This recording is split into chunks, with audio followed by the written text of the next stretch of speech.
السلام علیکم خواتین و حضرات.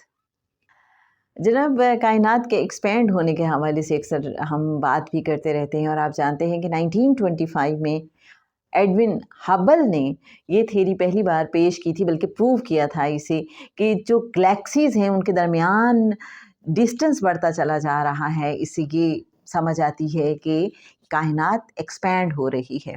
پھر آپ یہ جانتے ہیں کہ کچھ عرصہ پہلے ہی اسٹیفن ہاکنگ نے اس حوالے سے بات کی، اور اس نے اپنی کتاب a brief history of time میں بتایا کہ یہ جو کائنات ہے یہ مسلسل وسعت اختیار کر رہی ہے.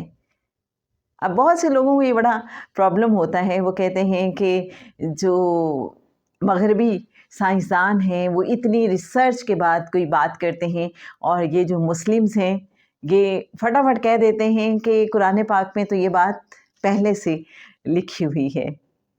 اور یہ حقیقت ہے کہ یہ بات قرآن پاک میں پہلے سے موجود ہے. سورہ الذاریات آیت نمبر 47 ترجمہ ہے، اور ہم ہی ہیں جس نے آسمان کو اپنی دست قدرت سے پیدا کیا، اور ہم ہی اسے پھیلا رہے ہیں. یہ کائنات ابھی ناتمام ہے، شاید کہ آ رہی ہے دمادم صدائے کن فیکون. تو جناب آپ بھی سوچئے گا، یہ جو اتنی بڑی کائنات ہے اور اس کا ہم جو ایک چھوٹا سا حصہ ہیں، کتنے بلیسڈ ہیں ہم. کبھی اس کو فیل کیجئے گا، کبھی کھلے آسمان تلے کھڑے ہو کے اس ساری کائنات کے بارے میں سوچئے گا، اور پھر اپنے آپ کو فیل کر کے اللہ کے ساتھ اپنا جو کنیکشن ہے اس کو محسوس کیجئے گا. وہ رب جو سیاہ رات میں سیاہ پتھر کے اندر چلنے والی سیاہ کیڑی کو رزق دینا نہیں بھولتا،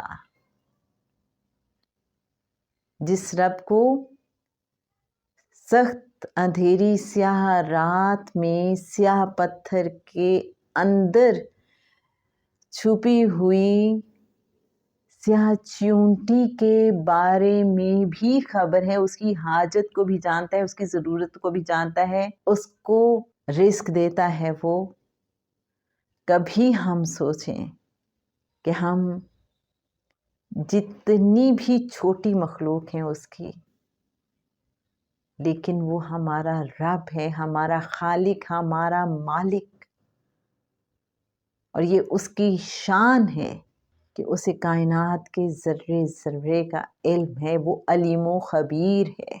اللہ اکبر. کاش ہم اس کو صحیح معنوں میں سمجھ سکیں. اللہ کی عظمت، اللہ کی شان، یقیناً اس کا احاطہ کرنا انسان کے بس میں نہیں. اور بے شک ہم اللہ کی ثنا بیان کرنے کے قابل ہی نہیں، اور بے شک اللہ ویسا ہی ہے جیسا اس نے خود اپنی تعریف کی. خدا کی عظمتیں کیا ہیں، محمد مصطفیٰ جانے. خدا کی عظمتیں کیا ہیں، محمد مصطفیٰ جانے. مقام مصطفیٰ کیا ہے، محمد کا خدا جانے، صلی اللہ علیہ وآلہ وسلم.